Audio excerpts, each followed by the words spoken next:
kapatid sa Panginoon. Sa gabing ito, muli po, tatalakay tayo ng isang salita ng Diyos.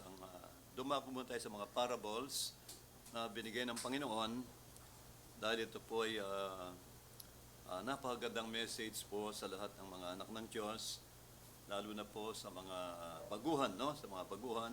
Ganun din po sa mga mature na sa Panginoon. At ito pong talinagang ito, may mysteries, no? Napakaganda po ng message ng Lord dito. Isa sa pinakamagandang parable ng Panginoon. The parable of the sower. Ito po, no?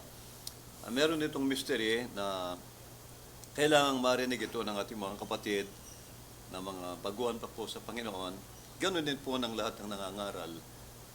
Kasi lagi ko pong sinishare ito, mga kapatid. Napaka-gandang message, lalo na pag may mga baguhan, mga kapatid, makikita nila ang kalooban ng Lord dito. Mula po dito sa Matthew chapter 13, mag-umpisa na tayo dito sa verse 3. Ito po ang sabi ng Lord. Nagsasalita ang ating Panginoong Jesucristo sa talinhaga o parable. And Jesus spake many things unto them in parables, saying, Behold, a sower went forth to sow. Okay? And when he sowed, some seeds fell by the wayside, and the fowls came and devoured them up. Some fell among stony places where they had not much earth, and forthwith they sprung up. Napakadaling tumubo, no? Dahil may konting lupa. Okay? Because they had no deepness of earth. And when the sun was up, they were scorched. And because they had no root, they withered away. And some fell among thorns, and the thorns sprung up and choked them. But other fell into good ground and brought forth fruits. Some 100-fold, some 60-fold, and some 30-fold. Sabihin, ang iba namunga ng 100%, yung iba 60%, yung isa 30 lang, 30-fold. And the disciples came, sabi dito, who has ears to hear, let him hear. Sabi ni Jesus, ang may pakinig, ang may tenga, ay makinig. And the disciples came and said unto Jesus, Why speakest thou unto them in parables? Jesus answered and said unto them, Because it is given unto you to know the mysteries of the kingdom of heaven. But to them, it is not given, sabi ng Lord. Sapagkat sa inyo, pinagkaloob ng Diyos na maunawaan nyo ang mga misteryo o hiwaga ng kaharian ng langit o ng Word of God.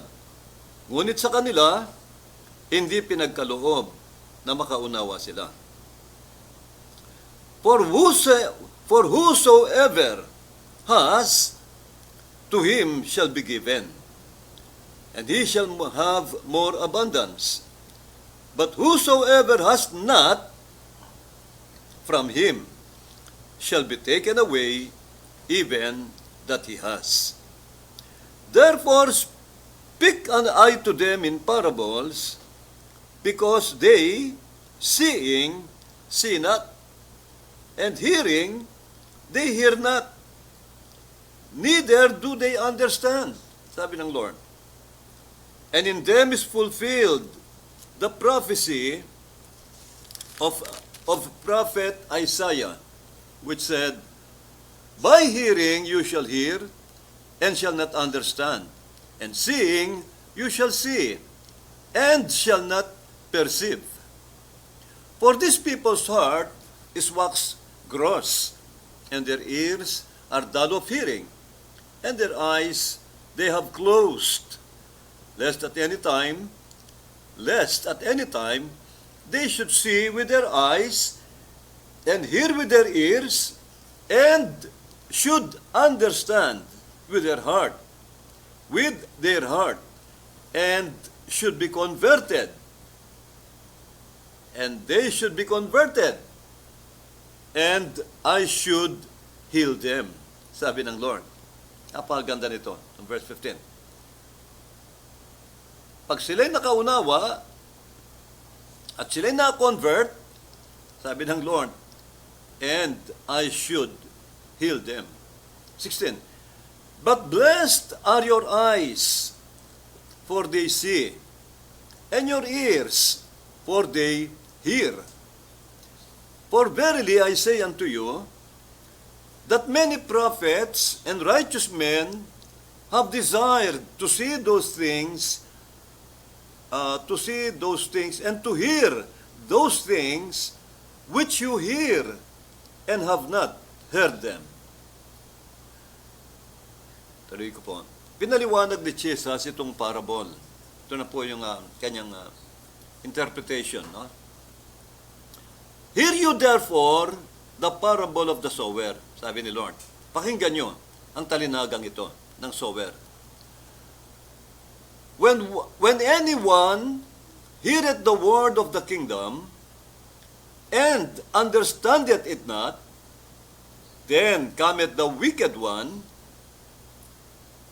and catcheth away that which was sown in his heart.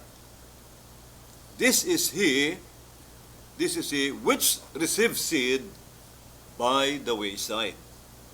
Yun ang tao na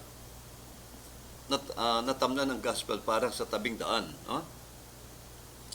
Ito po ay talinaga.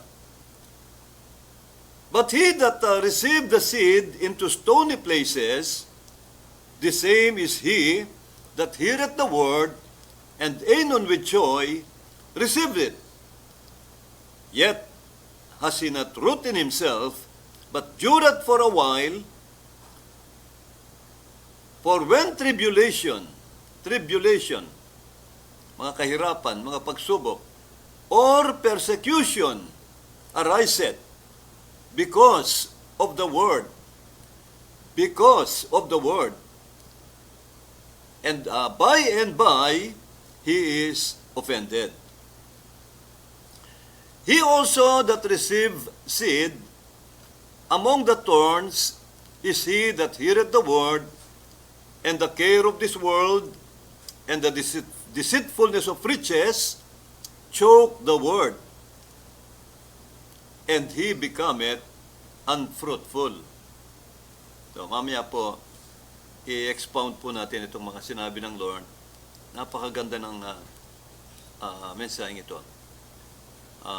Sabi pa, last verse, but he that received seed into the good ground, ito na po yung good ground, yung mabuting lupa. He that receives seed into the good ground is he that heareth the word and understandeth it, which also beareth fruit, and bringeth forth fruit, some 100-fold, 100%, some 60-fold, and some 30. Yun po. Ito ang talinagang sinabi ng Lord, purihin ng Panginoon sa kanyang mga salita. Napaka talinaga po nito, napaka talaga ang Lord, punong-puno ng wisdom. Siya ay God of wisdom, ayon sa Bible. Jesus is the wisdom and the power of God. Kaya nga, nang siya'y mangaral, talagang punong-puno ng karunungan. Po? Pero ito po yung message ng Lord sa atin. Napakahalaga po nito. Kaya nga, ang Lord, ayon sa Biblia, nangaral po karamihan sa mga tao, parabola. Kaya nga yung mga apostol nagtaka Lord, sabi niya, bakit nangangaral kayo sa parables? Bakit hindi na lang nyo diretsuhin? Yung diretso ba? Sa plain language na lang, para makita nila kung ano yung message ng Lord. Ano sagot ni Jesus? Sabi niya, nangangaral ako sa parable sapagkat sa inyo, ibinigay ng Diyos na kayo'y makaunawa sa mysteries of God. Kasi ang Word of God, punong-puno ng mysteries. Kaya nga kailangan ma-search natin ang salita ng Lord at makita natin yung nakatagong mga hiwaga, mysteries ng Word of God. Tulad itong parable of the sower. Sabi niya, nangangaral ako sa kanila ng talinhaga.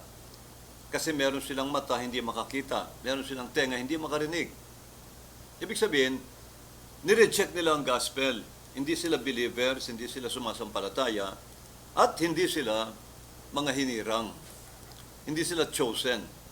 Pero sabi ng Lord, pero sa inyo, sabi niya sa mga anak niya, yung mga sumasampalataya, ipinagkaloob sa inyo ang kaunawaan. Ipinagkaloob sa inyo na maunawaan ninyo ang kingdom of God, ang mystery ng kingdom of God. Ngunit sa kanila, ito'y hindi ipinagkaloob. Kaya makikita mo rito yung grace ng Lord. Talagang ang kaligtasan, mga kapatid, by grace lang talaga. Nasa banal na kasulatan naman sinabi ni Jesus yan Many are called, sabi ni Jesus, marami ang aking tinawag, ngunit kakaunti lamang ang aking pinili. Many are called, but few are chosen. Mas marami talagang mapapahamak. Sabi ng Bible, hindi lahat ng tao ay mananampalataya. Kahit si St. Paul, pinaliwanag niya yan. Sabi ni Paul, hindi lahat ng tao mananampalataya. Excuse me. Okay. Sabi ni Jesus, ito ang dahilan kung bakit nangangaral ako sa talinhaga. Kasi meron silang mata hindi makakita. Ang Lord gumawa na ng grabing mga milagro. Pinakita nila sa mga krusada ni Jesus, ang lumpo pinalakad niya, ang bulag binigyan niya ng paningin, tulad ni Bartimeo, yung mga may ketong nilinis niya, yung patay binuhay niya. Napakaraming milagro ang nakita ng mga Hudyo. Pero hindi pa rin sila sumampalataya. Pilit pa rin silang kumakalaban sa Panginoon. Kaya sabi ng Lord, meron silang mata, pero hindi makakita. Meron silang tenga, hindi makarinig. Kasi kahit napakaganda ng mga salita ng Lord na naririnig nila, ayaw nilang unawain, ayaw nilang paniwalaan, mga kapatid. Dahil ang nakikita nila, yung pagkatao ni Jesus. Ang nakikita nila, si Jesus lang yan na taga Nazaret. Anak lang yan ni Karpenterong Jose at Mary, sabi nila. Kaya nga, dinidespise siya. Inahamak siya. Dahil nga po, hindi siya nagmula sa isang, alam niyo na, marangyang pamilya o sikat na pamilya, mga kapatid, at galing lang siya sa Nazaret. Kaya nga alam nilang lahat, sa Nazaret, walang lumilitaw na propeta. Walang lumilitaw na, dakilang tao sa Nazaret. Kaya, yun ang nakikita ng mga Hudyo. Hindi nila nakikita ang salita ng Diyos na lumalabas sa bibig niya. Hindi nila naririnig. At yung mga milagrong ginawa niya, hindi nila nakikita. Mga kapatid, kaya nga sabi ng Lord, natupad sa kanila ang hula ni Propeta Isaias. Hindi pa siya nagkatawang tao, sinulat ni Isaiah, ganun ang mangyayari. Maraming hindi tatanggap kay Jesus. I-reject si Jesus ng Israel. Yun po ay maliwanag yun. Kaya nga ang Lord lumipat sa mga hentil. Dinala ng Lord ang kaligtasan sa mga Gentile nations dahil marami siyang chosen people sa mga hentil. At alam natin lahat, ang ginawa niyang church ay Gentile. Yan napag-aralan na natin sa mga nagdaang mga araw na po. Pero ang Israel, nireject siya ng kanyang bayan at pinako siya sa krus. Kaya nga, sabi ng Lord, yun po ang sinabi niya. Kaya itong mga parable na ito, tatalakay natin isa-isa. Sabi pa ni Lord, pinatigas ng Diyos ang kanilang mga puso. Itong mga unbeliever na mga Jews, mga Hudyo, hindi sila sumasampalataya. Sabi ng Lord, tinakpan niya ang kanilang pangunawa para hindi raw nila maunawaan ang Ebanghelyo. Ang sabi ng Lord, baka sila, pag hindi niya tinakpan, baka sila makaunawa, baka makakita ang mata nila, makarinig ang tenga nila, at makaunawa ang puso nila, at sila'y ma-convert, sabi ni Lord, and should be converted, and I should heal them. Sabi ni Jesus. Ito po napakaganda nito. Sabi ni Lord, kapag hindi niya pinatigas ang puso nila o tinakpan ng kanilang pangunawa, makakakita sila, makakaunawa ang kanilang puso, at siguradong mako-convert sila. Mananampalataya sila kay Jesus, tatanggapin nila si Lord bilang Savior, paniniwalaan nila ang Ebanghelyo. Anong sabi ng Lord? Pag na-convert sila, yun nga po, naging believer na. Sabi ng Panginoon, and I should heal them. Ganito ang healing. Obligado pala ang Diyos, mga kapatid, na pagalingin tayo.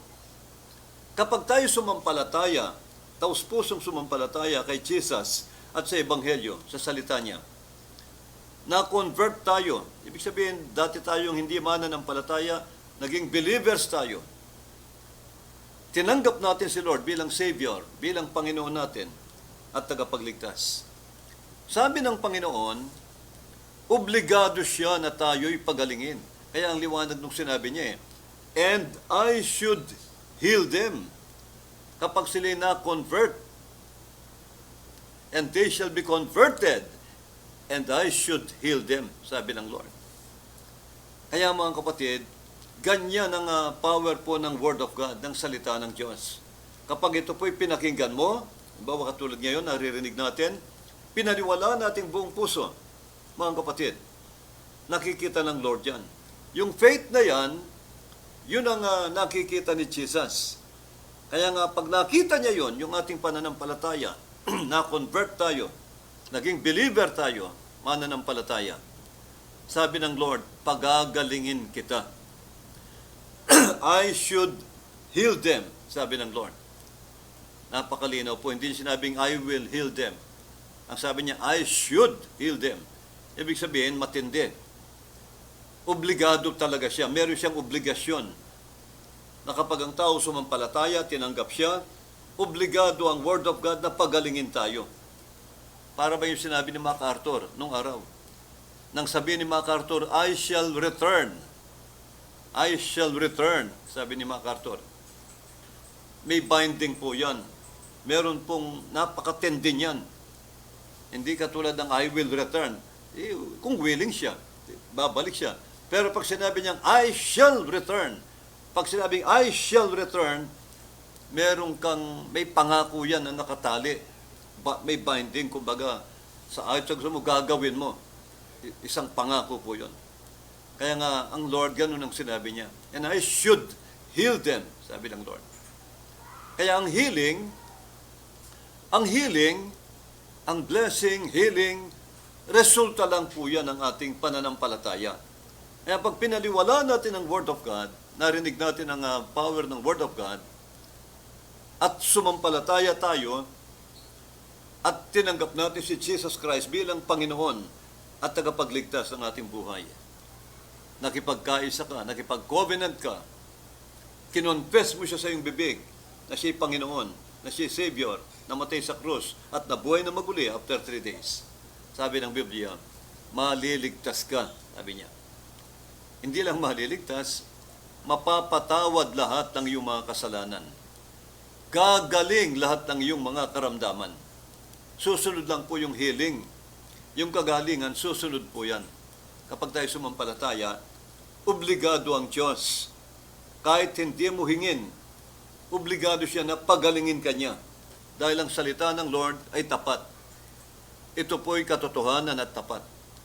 Pag sinabi ng Lord, pag ikaw ay na-convert, sabi niya, obligado ako na pagagalingin kita. Pag sila'y nakakita ng kanilang mga mata at nakaunawa ng kanilang puso, anong sabi ni Jesus? At sila'y na-convert, naging believers, anong sabi ng Lord? I should heal them. Kaya, ang resulta, pagagalingin siya ng Panginoon. Ganun po ang ang kapangyarihan ng Word of God. May power. Pakinggan nga po natin itong para lalong makita ng ating mga kapatid na mga bata pa. Itong sinabi ng Panginoon dito sa aklat po ng praise the Lord. Awit 107.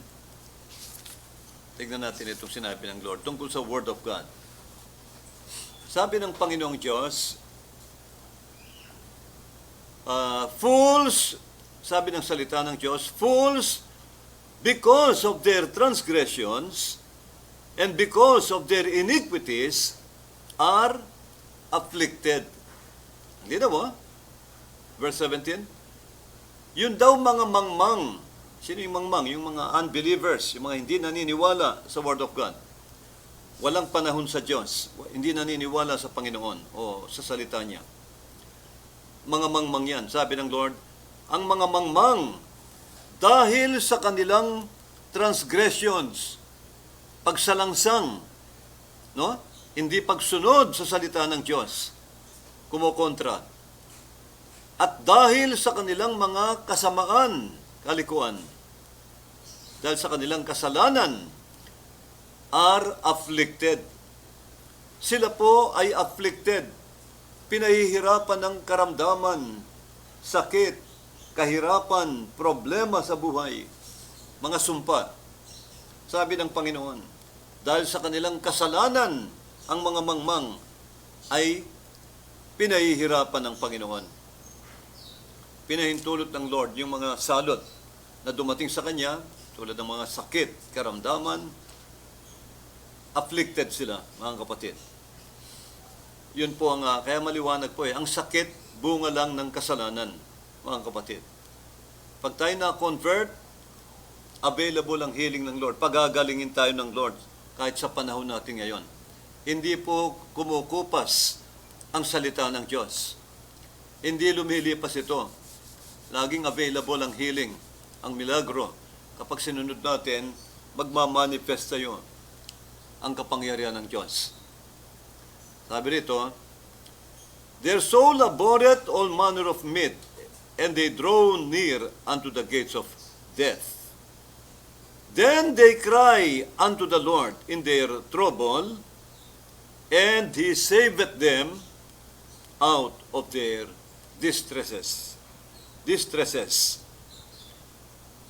Ngunit ang sila'y manumbalik sa Panginoon, umiyak sila at nanumbalik sa Lord, nanalangin, nagsisi sa kasalanan. Anong sabi ng Lord? Sila'y iniligtas niya sila sa kanilang kahirapan. Iniligtas sila ng Lord sa kapahamakan. Pinagaling sila ng Lord. Nilutas ang mga trouble na kanilang nararanasan.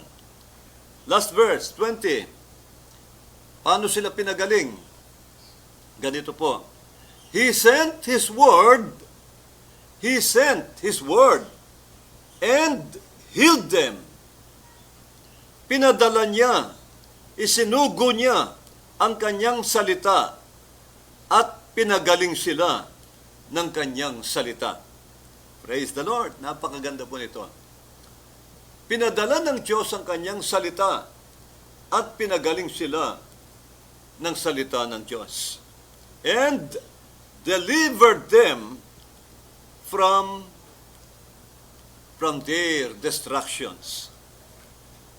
At iniligtas sila sa tiyak na kapahamakan, sa pagkawasak. Mga kapatid, napakalinaw po ng salita ng Lord. Pinadala niya ang kanyang salita. He sent His word and healed them. Kaya ang salita ng Lord, mga kapatid, pag ito'y pinakinggan mo, sabi ni Jesus, pinakinggan mo sa iyong tenga, mga kapatid, papasok sa puso mo yan. At ang puso mo makakaunawa, magkakaroon ng faith, mananampalataya yan. Kasi faith cometh by hearing. Pag pinakinggan mo raw ang Word of God, magkakaroon ka ng faith. At ang faith, lumalaki sa pamamagitan ng pakikinig at pakikinig ng salita ng Diyos. Kaya ito po ang maliwanag na pinaliwanag ng ating Panginoon sa parable. Sabi niya, kaya tinakpan ko ang kanilang mga tenga, ang kanilang mga pangunawa. Sabi ng Lord, tinakpan ko para hindi sila makaunawa. Lalong pinatigas ng Diyos yung puso nila para hindi makaunawa. Sabi ng Lord, kasi sabi niya, pag nakinig sila sa kanilang tenga at nakaunawa ang kanilang puso, mako-convert sila. Kaya maliwanag eh. Kaya ang isang Kristiyano, kapag pinakikinggan mo ang salita ng Diyos, mga kapatid, papasok sa puso mo yan. Magkakaroon ka ng faith. Kung meron kang faith, lalong lalaki ng lalaki ang pananampalataya mo, lalago yan yung spiritual life mo. Spiritual body mo, magmamature. Makikita mo, mag-grow yan. Kaya yung faith mo, lumalakas. At yun na po, yun ang susi. Para yung blessing ng Diyos, yung mga pagpapala niya, ibubuhos niya sa atin kapag tayo po napupuspos tayo ng kaalaman sa salita ng Diyos. Dahil lumalaki yung ating faith, nawawala yung mga doubts and unbeliefs, wala nang hadlang. Kaya ang Lord, obligado siya na pagpalain niya ang mga anak niya kapag nakaunawa sila at na-convert, sabi ng Panginoon. I should heal them. Kaya yun, isa yan sa sikreto. Kaya nga, pag pinipres natin ang gospel sa mga krusada, talagang, yun nga po, talagang ipapakilala mo ang Word of God sa kanila.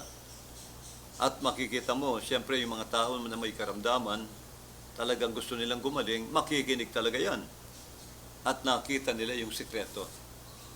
Kaya nga pag, yun po, paglapit nila sa Lord, makikita mo yung miracle. Nandun po yung healing, miracle, manifestation po ng power ng Diyos. Demonstration of power of the Holy Ghost. Normal po yan.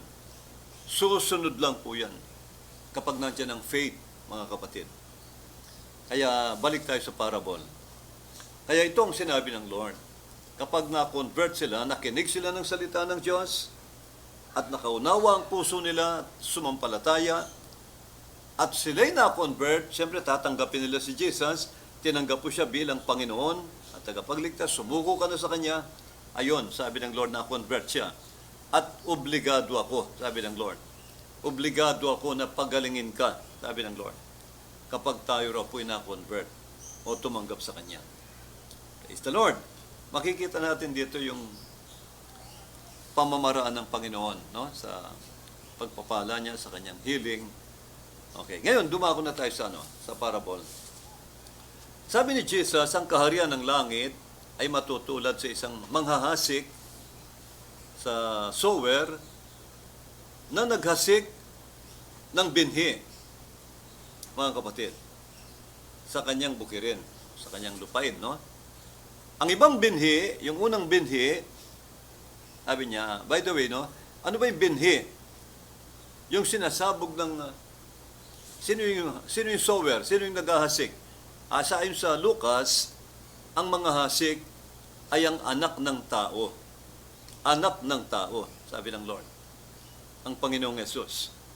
Ang binhi na kanyang sinabog, alam natin mga kapatid, the Word of God. Salita ng Diyos.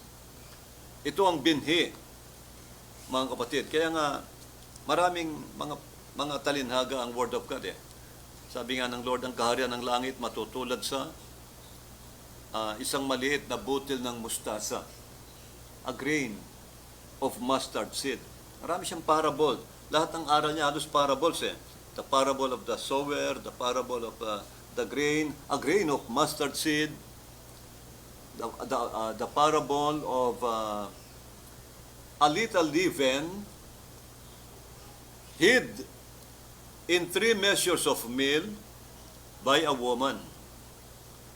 Yan ang mga parable ni Jesus. Meron pa, the parable of the prodigal son, the parable of 10 virgins, the parable of a pearl of great price. Ang daming parable ni Jesus. Lahat ng mga aral niya yan, may mga mensahe sa atin, mga kapatid. Napakahalaga niyan sa atin. Hindi basta kinwento niya lang yan. Kailangan nauunawaan niya ng lahat ng mga kapatiran, ng lahat ng Kristiyano. Kailangan maunawaan mo ito kasi wala tayong dapat laktawan sa Bible. Kailangan makilala nating lubos si Kristo.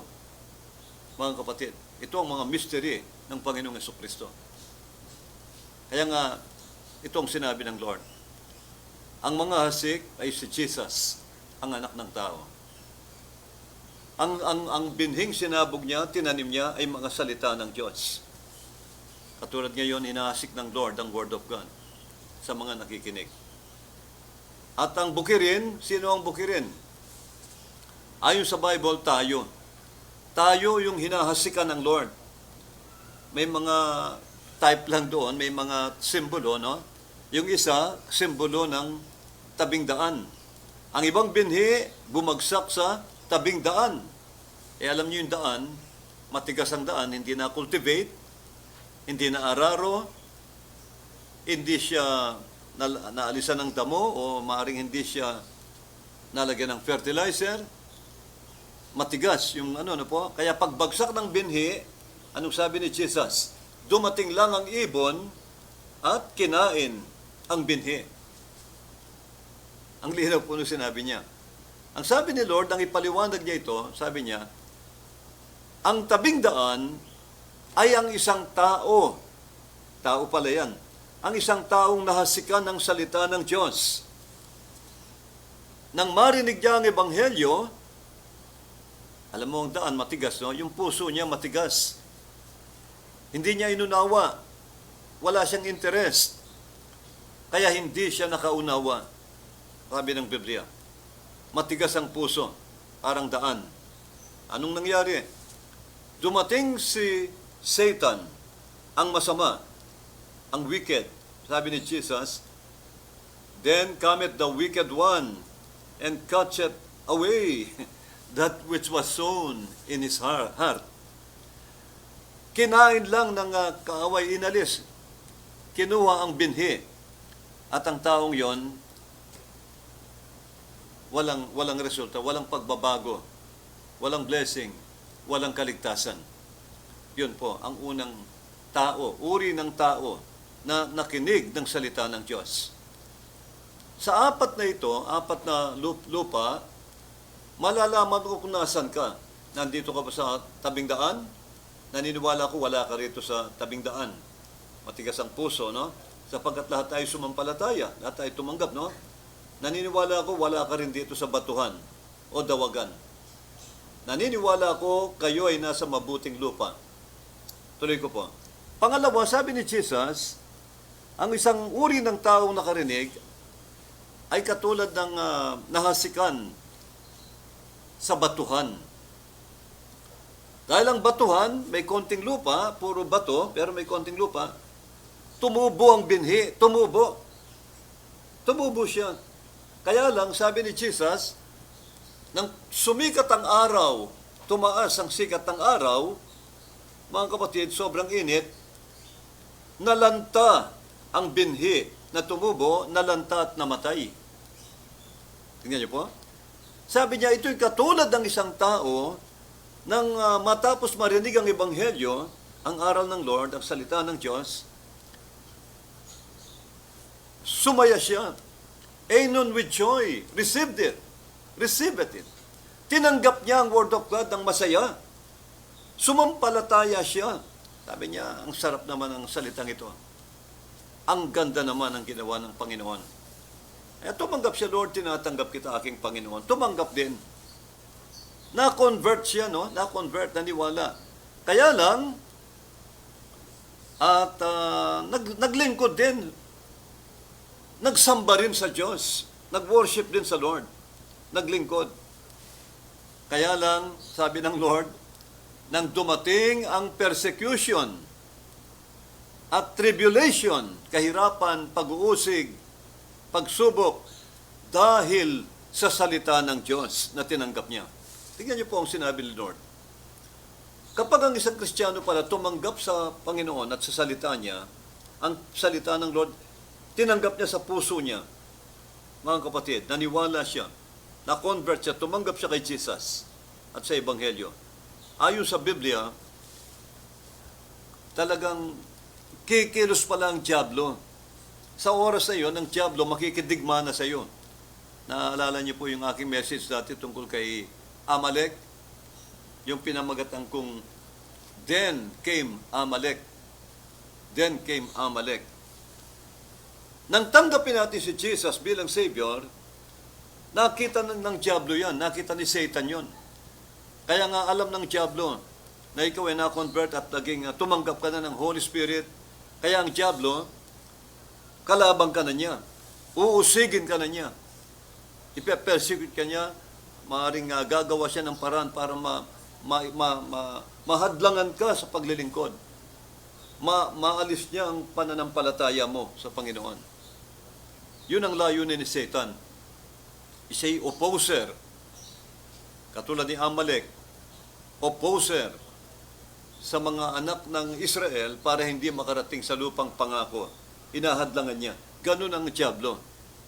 Kaya mga kapatid, because of the word, sabi ni Jesus, na tinanggap mo, dahil tinanggap niya ang salita ng Diyos, dumating ang mga pag-uusig, dumating ang persecution, yung mga kaibigan mo dati, nagsilayo sa iyo, dahil tinanggap mo na si Jesus, para bang wala na silang ganang makisama sa iyo, tinalikuran ka ng mga kaibigan mo, minsan pati magulang mo, kumakalaban sa iyo.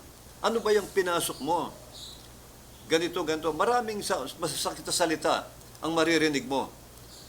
Pati sa minsan mga kapatid, kaibigan, nangyari po sa akin yan. Pati kaibigan ko tumalikod.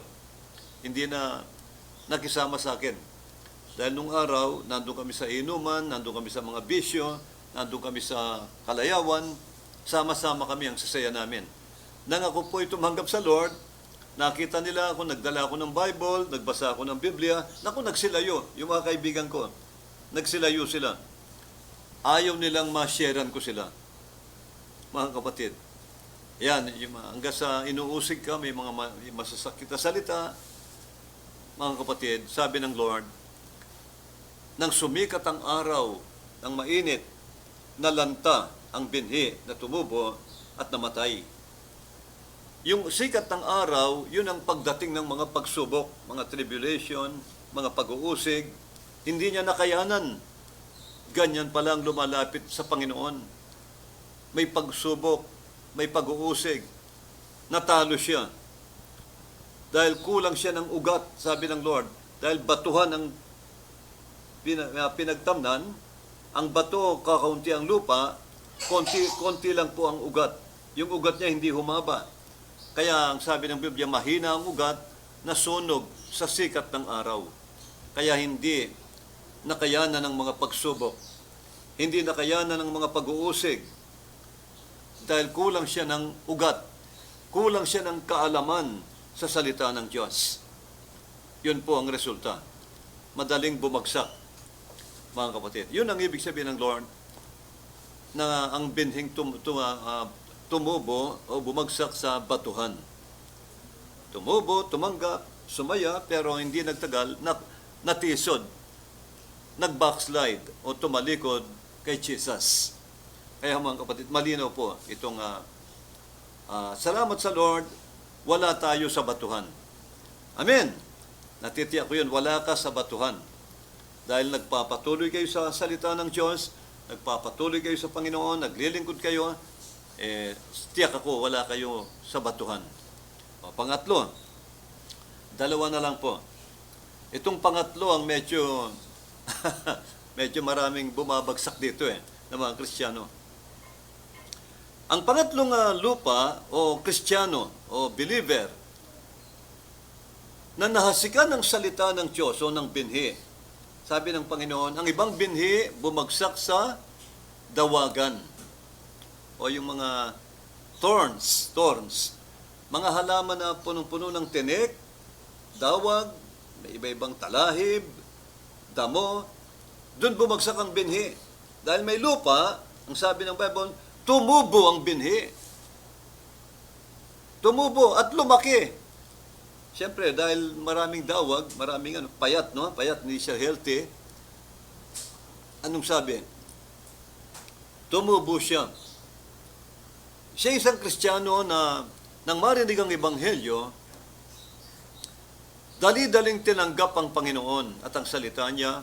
Nagkaroon siya ng kagalakan, nagkaroon siya ng pananampalataya. Mga kapatid, kaya nga, nagsamba rin siya sa Lord. Totoo yan, nagsasamba rin siya. No? Ngayon mga kapatid, ngunit, anong sabi ng Lord?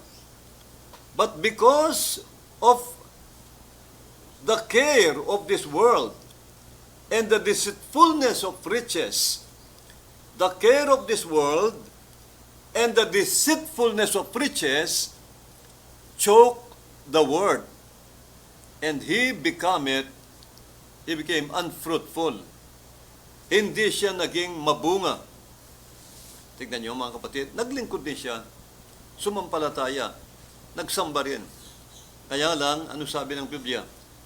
Dahil sa pag-alala sa sanlibutang ito, hindi niya maiwan yung dati niyang kinahumalingang mga, alam niyo na, lifestyle, bisyo, barkada, sanlibutan, kalayawan, hindi niya maiwan, mga kapatid. At ano pa, hindi lang yun, by the deceitfulness of riches, choke the word, and he became unfruitful. Dahil sa pandaraya raw ng kayamanan, deceitfulness of riches, mga kapatid, yun po, natalo siya. Wala na siyang panahon sa Panginoon. Puro negosyo ang nasa isip niya. Puro pera, puro trabaho, mga kapatid. May trabaho na, may negosyo na, magbubukas pa ng iba. Ganyan ang tao, walang contentment. Ang tao ganun po. Minsan, mayaman na, milyonaryo na, hindi pa kontento, lalo pang magdadagdag ng business. Gusto niya maging bilyonaryo siya. Nang magbilyonaryo na, gusto niya, higitan pa niya yon. Walang hinto sa pagtatayo ng mga negosyo, mga kapatid. Yun ang sabi ng Panginoon. Yun ang deceitfulness of riches. Kaya anong ginawa niya? Pinagpalit niya ang Panginoon. Wala na silang panahon kay Jesus. Wala na silang panahon sa Panginoon at sa gawain niya. Ang nasa isip, kahit gabi natutulog yan, pera, negosyo ang nasa isip. Imbis na nag-meditate sa Word of God, sa salita niya, sa gawain niya, wala po, puro pandaraya ng kayamanan, makasanlibutang kayamanan ang nasa isip. Kaya ang taong yan, sabi ni Jesus, hindi siya naging mabunga. Hindi siya nagtagumpay bilang isang Kristiyano. Anong sabi ni Jesus? Anumang sanga na hindi nagbubunga ay puputulin at itatapon sa apoy, sabi ni Jesus. Wala siyang bunga. Alam niyo kung bakit tinawag tayo ng Lord? Tinawag tayo ng Diyos para mamunga. John chapter, kung hindi ako nagkamali, John chapter 15, no, sabi niya, hindi kayo ang tumawag sa akin, sabi ni Jesus. You have not chosen me, but I have chosen you, sabi ni Jesus. I have chosen you. You have not chosen me, but I have chosen you. And ordained you that you should go and bring forth fruit. Ganun ba yung sinabi niya? 16. Sabi niya, You have not chosen me, but I have chosen you and ordained you that you should go and bring forth fruit. Malinaw ito. Tinawag ko kayo, sabi ng Lord. Hindi kayo ang tumawag sa akin. Tinawag ko kayo upang kayo'y humayo at upang kayo ay magbunga. Magbunga. Kaya ang Kristiyano, hindi tinawag ng Lord para magnegosyo lang. Meron po tayong bahagi sa katawan ni Kristo. Lahat po ng miyembro. Wala pong Kristiyano o miyembro ng isang church na walang obligasyon sa katawan ni Kristo. Lahat tayo may pagsusulit, mga kapatid. Meron tayong bahagi. Kaya nga sabi ng Romans chapter 12, iba-iba ang kaloob o biyaya na binigay ng Lord sa bawat isang miyembro ng kanyang katawan, ng kanyang church. Ang iba pinagkaloobang makapangaral. Ang iba pinagkaloobang makapagturo. Ang iba pinagkalooban na maging mga financiers. Ang linaw po, may mga financiers, no? May mga financier na tinawag, financier ang Lord. Nasa Bible. May mga manggagawa. Iba-ibang obligasyon sa katawan ni Kristo. Mga bunga yan, no? Pag ginampanan natin yan, isang uri ng bunga yan. Dalawang uri ng bunga sa Bible, eh. Yung paglilingkod natin, yung mga ginagawa nating suporta sa iglesia ng Diyos o sa body of Christ, bunga na yan. Good work yan. At ang bunga natin, yung pag humahayo tayo, nagdadala tayo ng bunga ng mga kaluluwa sa Panginoon. Bunga rin yan. At yun ang message ng Lord. Mamunga tayo ng mga kaluluwa. Magligtas tayo ng kaluluwa. Yun ang ibig sabihin ng Lord. I have chosen you and ordained you, sabi niya, that you should go and bring forth fruits. And that your fruit should remain. Hindi lang po mangaral mamunga. Kailangan daw yung bunga natin manatili. Anong ibig sabihin ng Lord? Kailangan nating akayin. Kailangan nating alagaan. Akayin papunta sa church. Suportahan kung kailangan para po makapagpatuloy sila sa Panginoon at lumago rin sila katulad mo. Yun ang ibig sabihin ng Lord. I have chosen you and ordained you that you should go and bring forth fruits. And that your fruit should remain. That whatsoever you shall ask of the Father in my name, sabi niya, ibibigay niya sa iyo. Ano mang hingin mo sa Ama, ibibigay niya sa iyo. Kaya nga mga kapatid, kailangan nating mamunga. Mararamdaman mo pag namumunga ka, lahat ng prayer mo tinutugon ng Diyos. Nakikita niyo po yung mga blessing ng Panginoon. Yung mga pagpapala niya, makita mo talagang ibubuhos ng Panginoon sa iyo. Kasi yan ang salita ng Diyos. Ang blessing ay resulta lamang ng ating pagsunod sa calling ng Lord sa atin at sa salita niya. Kaya mga kapatid, ganyan po ang Panginoon. Tapat ang Diyos sa kanyang mga pangako. Po? Kaya, yun pong natanim sa dawagan, tinalo siya ng mga dawag, mga talahi, matinik na halaman, yung binhi na tumubo, natalo. At, siyempre, eventually, mamamatay yan, mga kapatid. Kaya, yun po ang resulta. Sa sobrang pag-alala sa kayamanan, gusto yumaman kaagad siya. Alam niyo ang pagyaman ng Kristiyano, tinatakda ng Lord yan. May panapanahon po yan. Hindi pwedeng pagmadaliin yan. Sabi ng Proverbs, ang taong nagmamadaling yumaman, sabi ng Proverbs, ay mapapahamak. Huwag nating pangunahan ang Lord. May mga plano na siya. May tinakda na siya, mga kapatid, na payayamanin sa mundong ito. Ayon sa Biblia, ayon sa kanyang layunin, ayon sa kanyang plano. Pero nangako siya ng kasaganaan sa mundo. Sabi niya sa John 10:10, I am come that you might have life, and that you might have it more abundantly. Nangako ang Lord naparito raw siya para bigyan tayo ng buhay na masagana at kasiyasiya.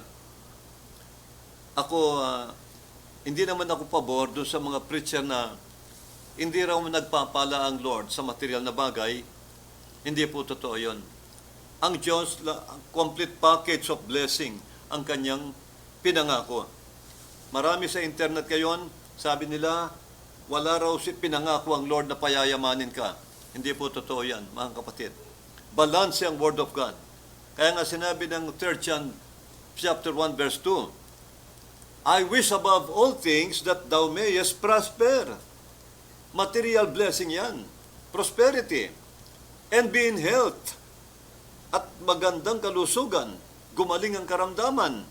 Even as thy soul, spiritual, prospereth. Kaya nga pati spiritual na kayamanan. Material, financial, physical, at spiritual blessing. Complete package of blessing. Yan po ang pangako ng Lord sa mga anak niya. Kahit ang Panginoon Jesucristo, sinabi niya yan, I am come that you might have life. Sabi niya, naparito ko para bigyan kayo ng buhay. Buhay na masagana at kasiyasiya. Ibig sabihin, yung kasiyasiyang buhay, siyempre hindi naghihirap. Hindi ka nagpapalimos. Nakakatulong ka. Nagiging blessing ka. Yun ang plano ng Lord. Kaya nga may parable siyang talinhaga tungkol sa isang maliit na butil ng mustasa. Ang maliit na butil na yan, ang Word of God, pag tumubo sa puso mo, ang taong yan lalaki, nagiging malaking punong kahoy, at ang mga ibon lalapit sa kanya para mamugad at manahan. Anong ibig sabihin ng Lord doon? Palalakihin ka ng Lord kapag tinanggap mo ang Word of God, palalakihin ka niyang tao, pagpapalain ka niya, upang maging pagpapala ka sa ibang tao. Yun ang ibig sabihin ng Lord. Yun ang power ng Word of God. Kaya kang payamanin, kaya kang iangat. Kaya ito ang ipanlaban nyo po sa mga nangangaral na, alimbawa sasabihin nila, ang Panginoon na parito para bigyan ka lang ng kayamanang spiritual. Panlangit na kayamanan lang. Kailangan sa lupang ito magtiis kayo. Magtiis ng kahirapan, persecution. Mga kapatid, minsan sa umpisa, dumadaan normal yung persecution. Pero pag tumatanda ka na sa Lord, yung pangako niya, ibibless ka. Ibibless niya yung buhay mo. Hindi naman nalulugod ang Lord na ang mga anak niya naghihirap. Mga kapatid, hindi yun ang plano ng Lord. Kaya nga nagpakadukha si Kristo eh. 2 Corinthians chapter 8 verse 9. Nalalaman ninyo ang biyaya ng ating Panginoong Jesucristo. For you know the grace of our Lord Jesus Christ, that though He was rich, yet for your sakes He became poor. He became poor. That you, through His poverty, might be rich.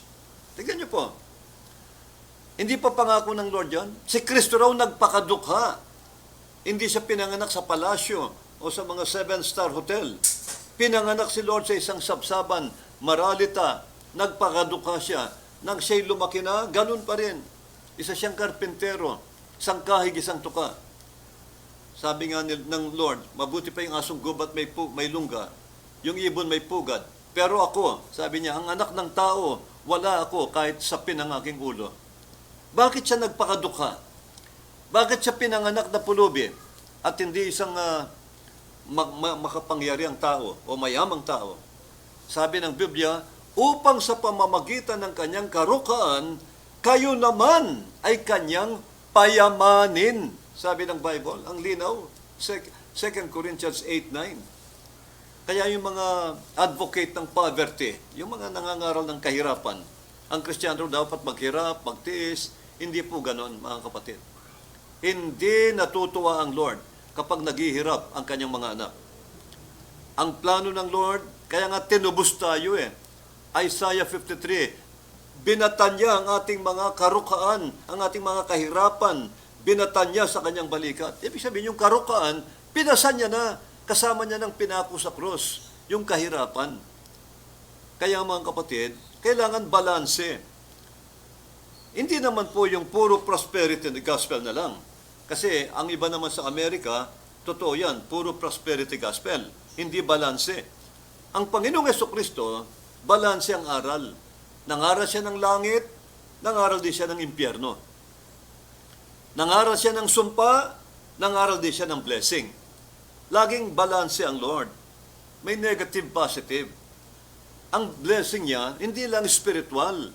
Meron ding material blessing. Isa pang scripture, isa pang ebidensya. Matthew 6:33.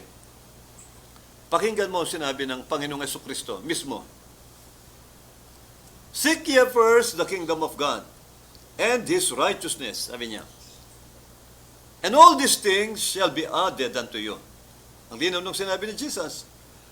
Gusto lang ng Lord, unahin lagi natin ang kaharian ng Diyos, ang kanyang katwiran. Ano ba ang katwiran ng Lord?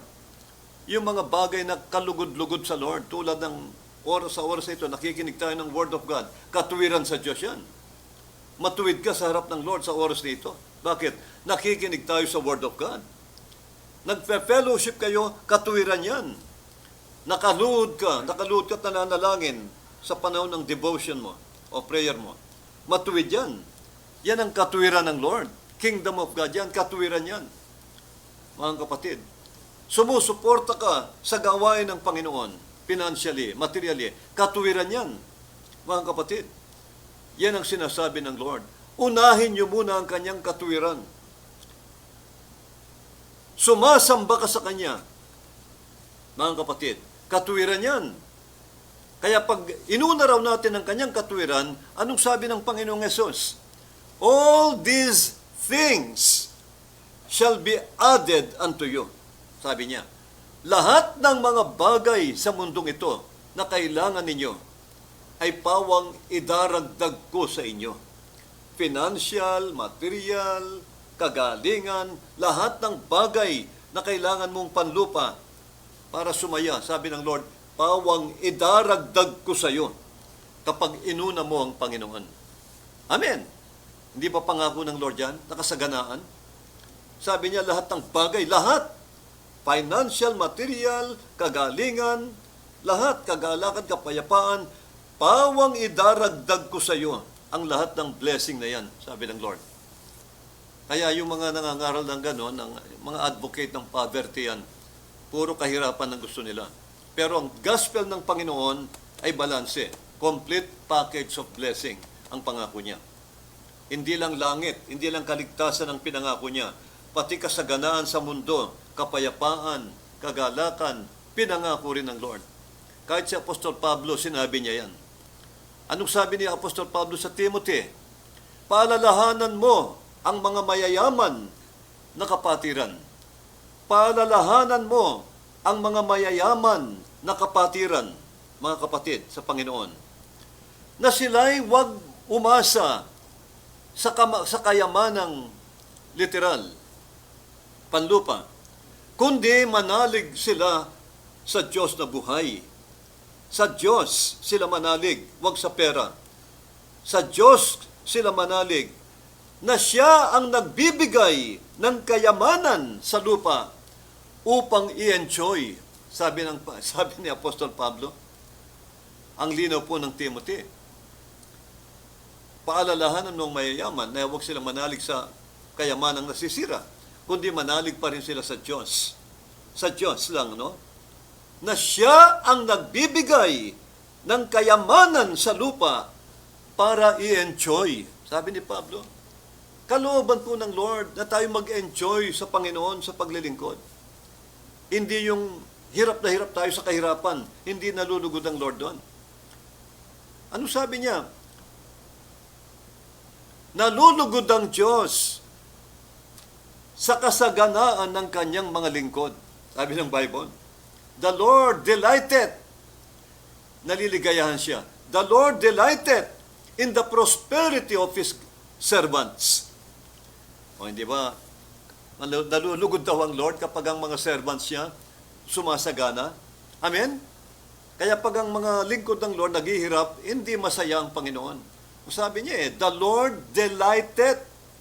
Naliligayahan ng Panginoon sa kasaganaan ng kanyang mga lingkod, sa katagumpayan ng kanyang mga anak, in the prosperity of His children.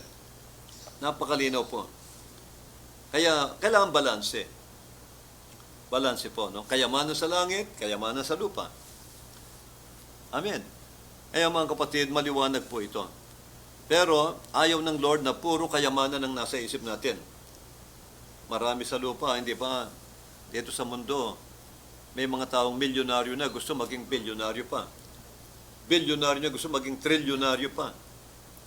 Walang contentment. Ganyan ang tao. Kaya kailangan po bantayan natin yan. Lagi kong sinasabi, tandaan nyo, marami po ang pumapasa sa sa poverty test.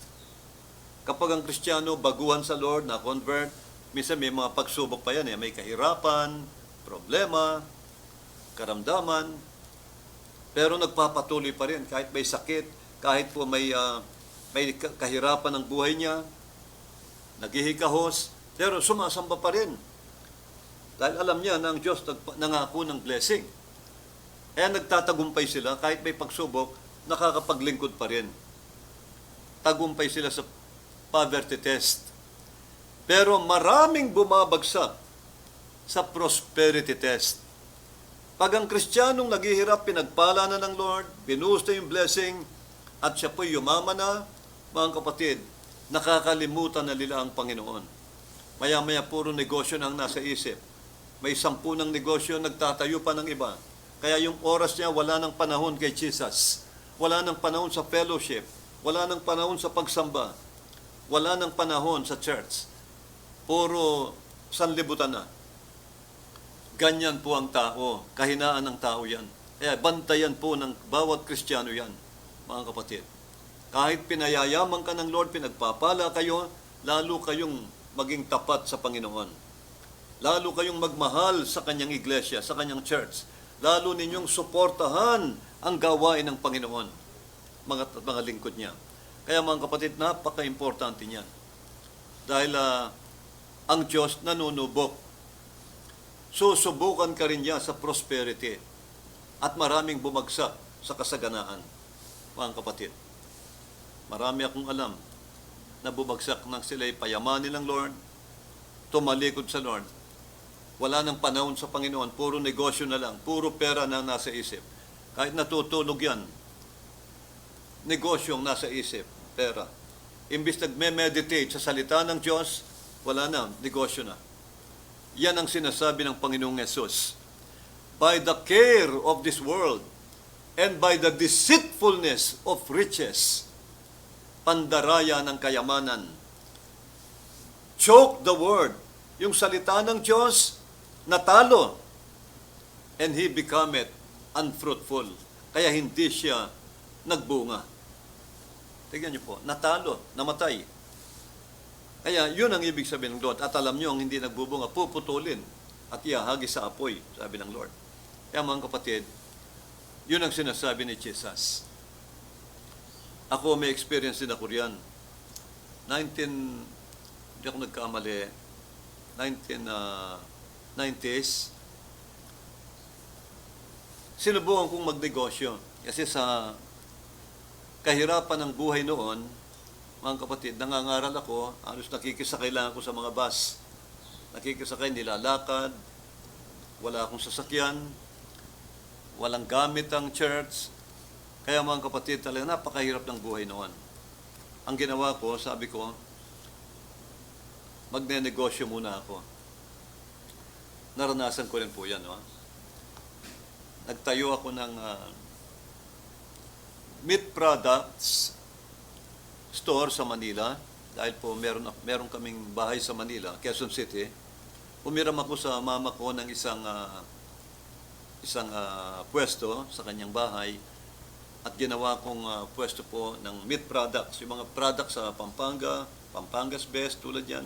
Rowell meat products, iba-ibang meat products. Dinala ko ron dahil maraming tao sa Manila. Busy. Nagtayo rin ako ng junk shop. Dahil nabalitaan ko malakas ang kita sa junk shop. Pag marunong ka, bumili ako ng truck. Namimikap ako sa iba't ibang junk shop. Pinipick up ko tapos dinidiretso ko sa mga Chinese na exporter sa Valenzuela. Kasi pag ako'y nagnegosyo, gusto ko diretso, nakarekta ako. Para mas malaki yung tubo, mas malaki yung kikitain mo.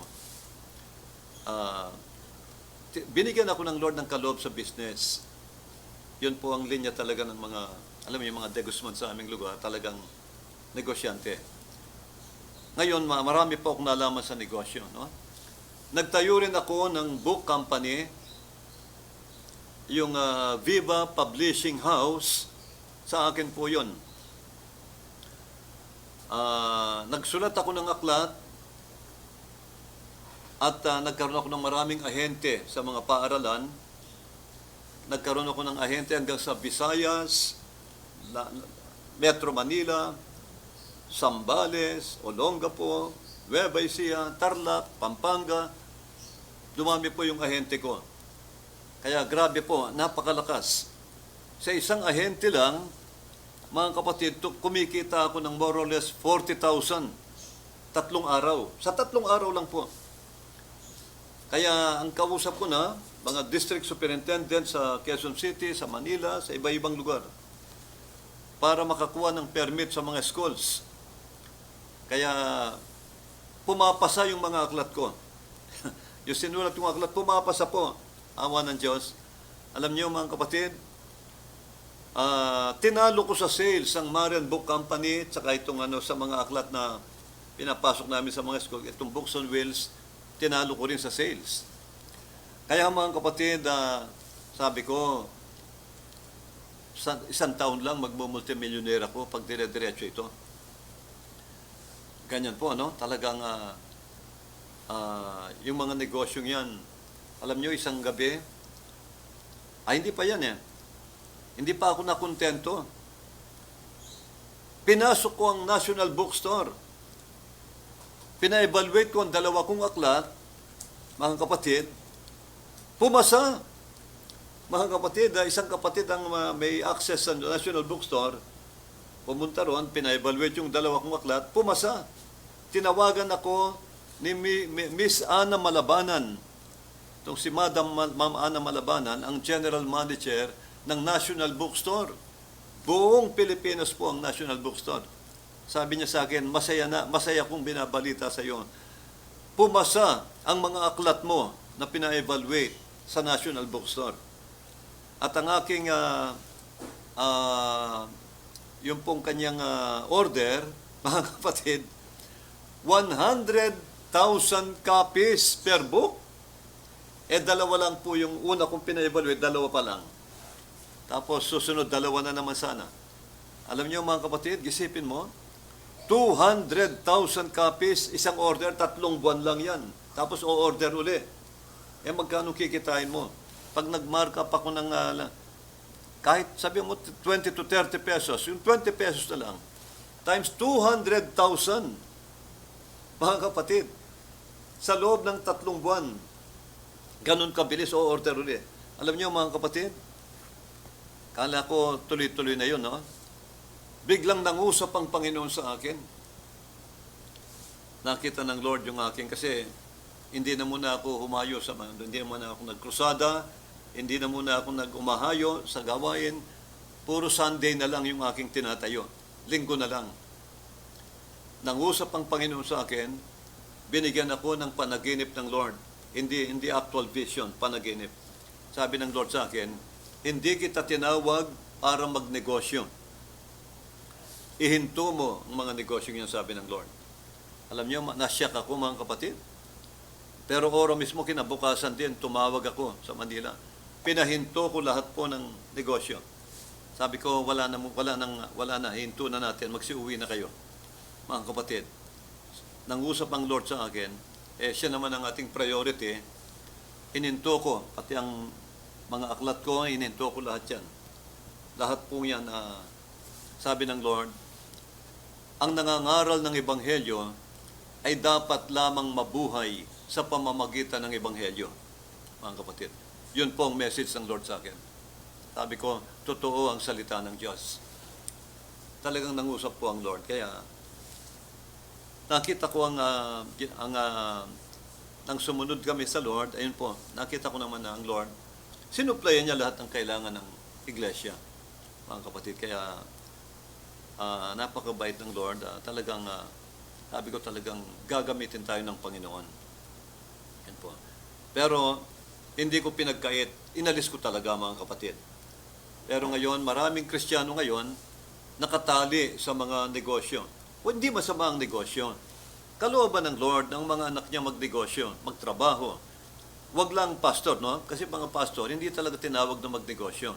Pag pastor po, bawal po yung nakatutok ka sa negosyo. Mawawalan ka ng oras sa gospel. Mawawalan ka ng oras sa gawain. Kaya mga kapatid, yun po ang ni-reveal ng Lord sa akin. Hindi ko naman hinahatulan yung mga pastor na may mga business. Kung yun ang dealing ng Lord sa kanila, yun po, no? Hindi naman natin hinahatulan yon. Pero sa kaso ko, ganun po ang sinabi ng Lord sa akin. Ang nangangaral ng Ebanghelyo ay pagpapalain ng Diyos sa pamamagitan ng Ebanghelyo. Ang nangangaral ng Ebanghelyo ay dapat mabuhay sa Ebanghelyo, sabi ng Panginoon. At nasa Korinto yan, mga kapatid. Kaya nga, yun po, yun ang sinabi ni Jesus. Maraming Kristiyano ngayon hindi nagbubunga dahil nakatali sa negosyo. Mga kapatid, tandaan niyo po, ang sangang hindi nagbubunga ay puputulin. Kung kayo'y nagnenegosyo, mga Kristiyano, at hindi kayo pastor, suportahan niyo ang iglesia ng Lord sa inyong mga tithes and offering. Malaking blessing po yan sa church. At ang Diyos, lalo niyang pagpapalain ng mga negosyo niyo. Huwag lang kayong tatalikod sa Lord. Maraming Kristiyano, puro negosyo na lang. Wala nang pakialam sa church. Wala nang pakialam.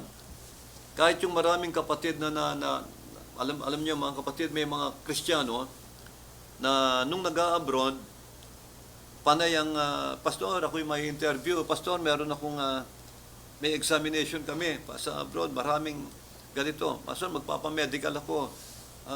Pagpapapray siya para makapasa at makapag-abroad sa Amerika, sa Canada, sa Middle East, sa Asia, Italy, Europe. Kaya mga kapatid, nang makaalis, nalimutan si Jesus.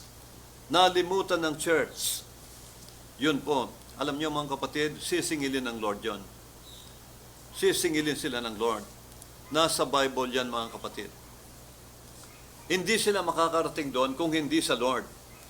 Nang sila'y pinagpala, nalimutan si Lord at naglingkod na lang sa dollars. Mga euro money, dollars, o sa ibang bansa. Yun po, ipagsusulit natin sa Diyos yan. Meron pong panahon na ang Lord sisingilin yan, mga kapatid. Kaya mga kapatid, tandaan nyo po, ang Diyos ang nakapangyayari sa lahat, no? Hindi sila magsusulit sa tao, sa Panginoon sila magsusulit. Dahil, yun nga po, mga anak sila ng Lord, hindi maaring wala tayong obligasyon. Lahat tayo, basta't miyembro ka ng katawan ni Kristo, ng church ng Panginoon, meron kang obligasyon na suportahan ang church ng Panginoon. Yun po ang sinasabi ng Bible. Kapag hindi natin ginawa yun, mga kapatid, kukunin ng Lord sa iyo yan. In whatever way, ng Panginoon, kukunin ng Lord yan.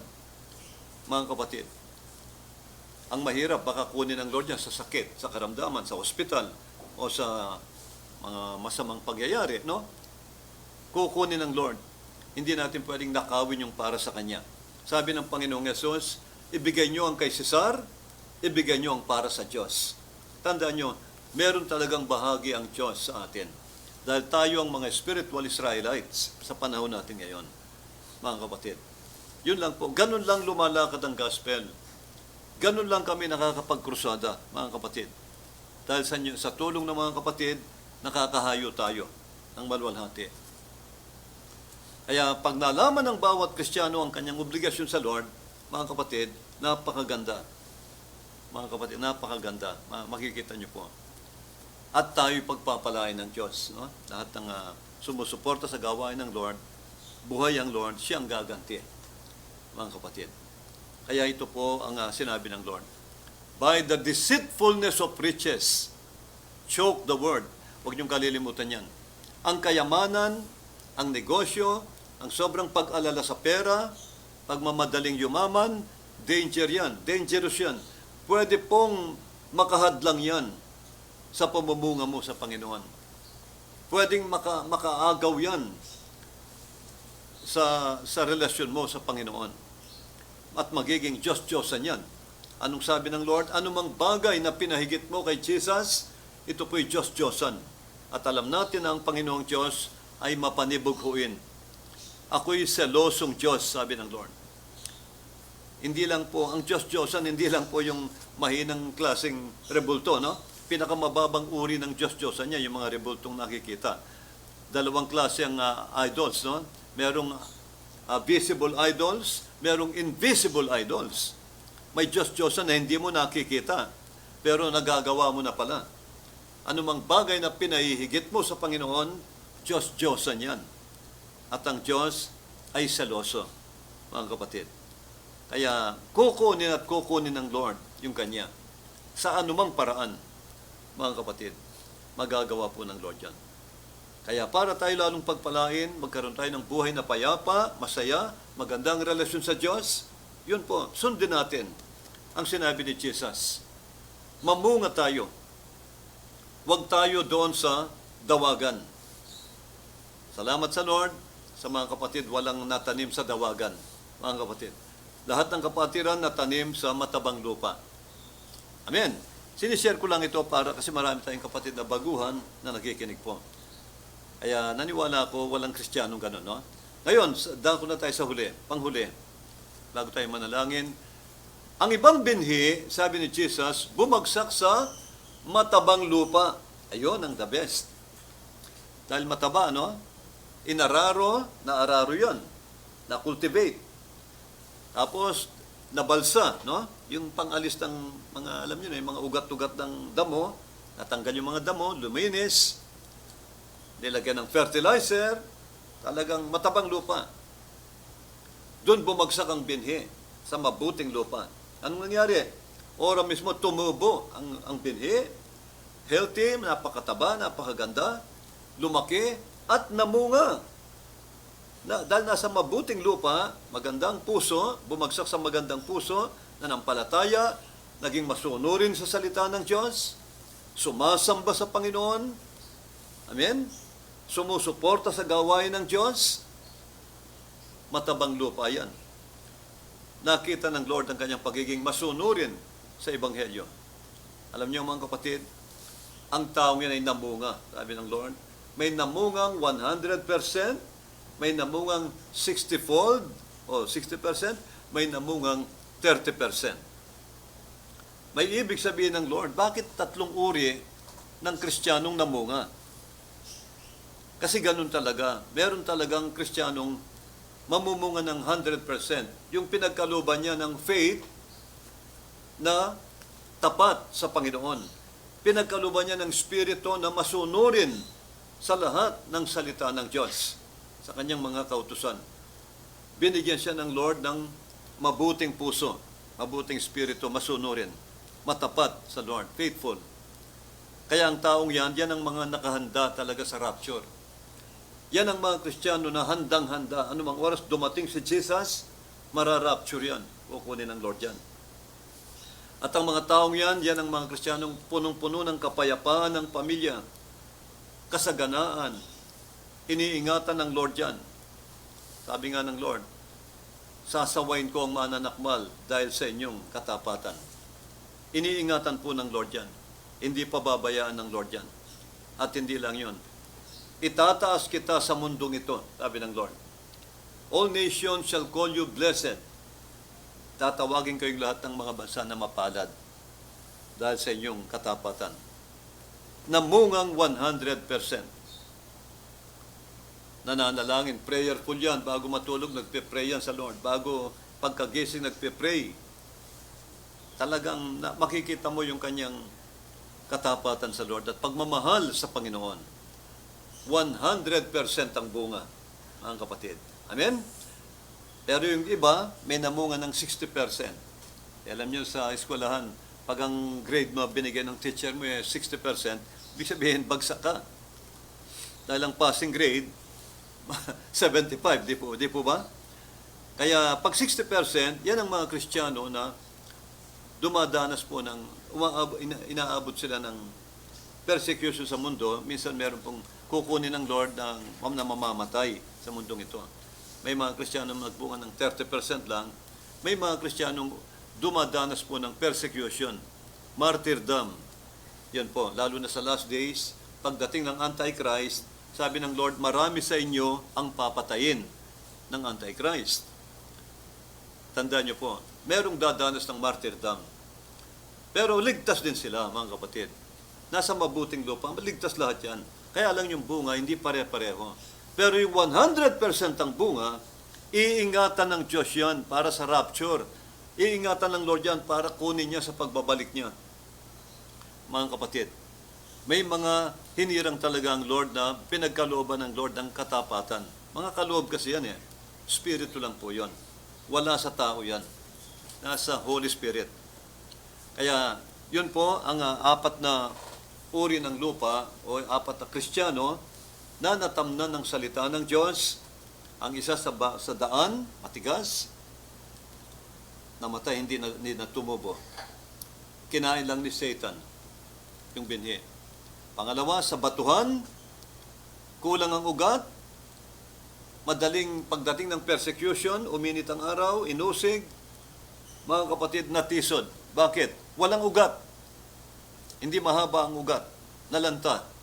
Yan ang Kristiyano na kulang ang kaalaman sa salita ng Diyos. Kaya konting pagsubok, bumabagsak.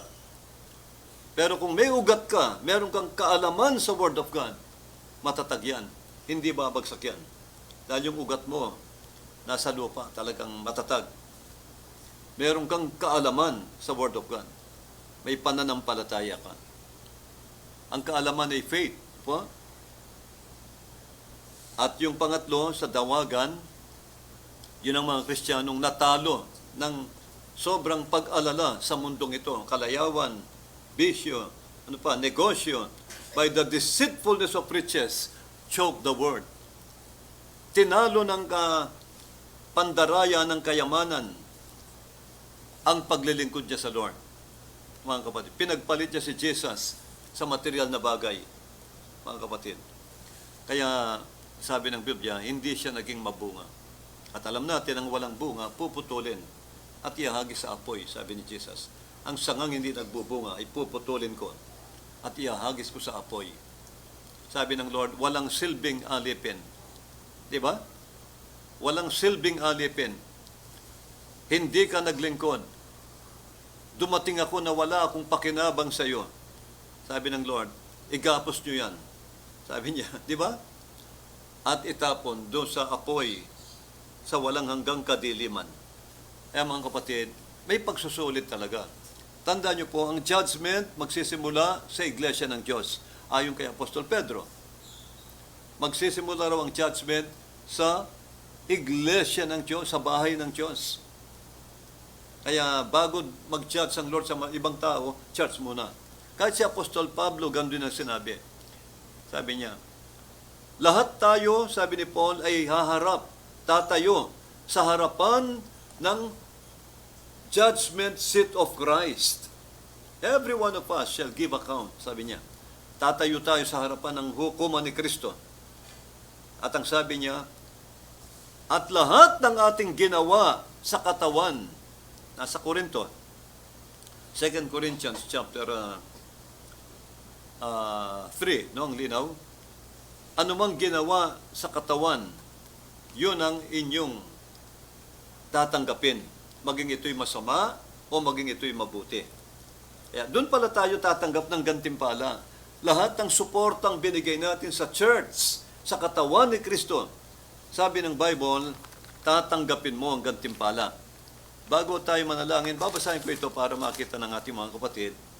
Sabi niya, sabi ni Apostle Paul, Apostle Paul, for we must all appear, 2 Corinthians, sabi niya, we must all appear before the judgment seat of Christ. Lahat daw tayo, tatayo doon sa trono ni Kristo sa judgment. That everyone may receive the things done in His body. Saan daw? Upang ang bawat isa sa inyo, sabi ng salita ng Diyos, ay tatanggap ng gantimpala o hatol.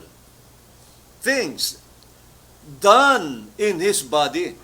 Ano mang ginawa mo sa kanyang katawan. Hindi kanya hatulan sa ginawa mo sa mundo o sa labas, mga unbeliever. Hatulan ka yung ginawa mo sa katawan. Ikaw ba'y sumuporta sa katawan ni Kristo, sa church? Mapalad ka, may gantimpala ka. Yun ang ibig sabihin dito. Ano mang ginawa mo, ano mang bagay, ginawa mo sa katawan. Ano ba ang katawan ni Kristo? Hindi ba ang church? 1 Ephesians chapter 1, 22 to 23. Ginawa si Kristo na ulo ng iglesia. Ang iglesia, ito ang katawan ni Kristo. Sabi ng Efeso. Kaya ang ginawa mo sa katawan ni Kristo, in the body, done in the body, yun pala ang bibigyan ng Diyos ng gantimpala.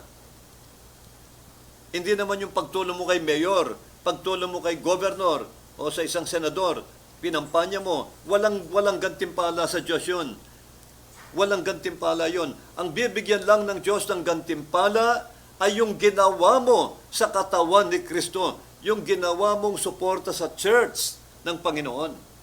Ayan may receive the things done in His body. According to that, sabi nito, to that He has done, whether it be good or bad. Ang linaw po, mga kapatid. Napakaganda. Itong salita ng Lord, talagang maganda ito sinabi ng Lord. Itong salita ng Lord. Yung palang ginawa natin sa church, yung pala ang bibigyan ng Lord ng gantimpala. Kaya nga sabi niya, hindi ba niyo alam na ang judgment magsisimula sa bahay ng Diyos? Ang bahay ng Diyos ay ang church, mga kapatid. Kaya nga, purihin po ang Panginoon na yun lang po, nawa po naging aral ito, naging blessing ito sa ating mga kapatid na mga baguhan. Marami pong nakikinig ng mga baguhan na bunga ng krusada. Kaya nawa po magpatuloy kayo, mga kapatid. Lahat ng ginagawa natin, sabi ng Biblia, hindi mawawala ng kabuluhan. At ito po, patuloy kayo. Mamunga po tayo. Yun po ang ibig ng gusto ng Lord. Pinili ko kayo, tinawag ko kayo, at pinili, at inordenan, in-empower, sabi ng Lord, nilangisan, upang kayo'y humayo at mamunga. Mamunga. Mamunga po tayong lahat. Sabi ng Lord, at ang bunga nyo, kailangan manatili. Suportahan natin sila. Akayin natin sila. Tulungan natin silang makapagpatuloy sa Lord. Akayin natin sila sa church. At ang sabi ng Lord, upang anuman ang inyong hingin sa Panginoon, sabi niya, ito'y ibibigay ko, sabi ng Panginoon. Gagawin niya. Kaya mga kapatid, yun lang po ang sinabi ng Lord at magpatuloy po tayo hanggang sa susunod na Huwebes po. Sunday. Susunod na Sunday ng gabi alas 8. Maraming salamat po muli sa inyong patuloy na pagsuporta sa ministry ito, paglilingkod na ito. Nawa po, sumayin niyo po ang mayamang pagpapala ng ating Diyos na buhay. Ganun din sa mga pastors na nakikinig at mga ministers, mga mangangaral. Nawa po, ang Diyos ang magpala sa lahat po ng inyong mga ministries, mga kapatid. At patuloy po tayong lahat at patuloy niyo po suporta ng gawain ito. Pakishare po ito sa iba nating mga kaibigan. Makakatulong po ito sa kanila, mga kapatid. At doon tayo lalong pagpapalain ng Lord, mga kapatid. Kaya yun lang po at tayo po'y manalangin na. Huwag niyo pong kalilimutan ang sinabi ng Lord, the more word you get, the more powerful you become. The more revelation you get, the more Jesus Christ you become. Lord Jesus, salamat po, Panginoon, sa iyong mga salita na na-share na po sa gabing ito. Kahit papano, meron po kaming pinagsaluhan sa mga matalinhaga mong mga salita. Tunay, Lord, na ikaw ay Diyos ng karunungan sapagat napakatalinhaga ng iyong mga pangangaral, kamangha-mangha, at kami, Panginoon, ay namamangha sa iyong karunungan. Lord, salamat sa pangunawang binigay mo sa amin upang lahat ng ito'y maunawaan po namin. Pagpalain mo aking mga kapatid na patuloy na nakikinig sa programang ito. Patuloy mo silang palaguin, patuloy mo silang payamanin, patuloy mong ibuhos sa kanila ang iyong blessing na siksik-liglig at umaapaw na pagpapalang pangako mo, Panginoon. Maraming salamat po. Dalayan ko po lahat ng ito. In Jesus' name, Amen. God bless you po at magandang gabi po sa inyong lahat. God bless you.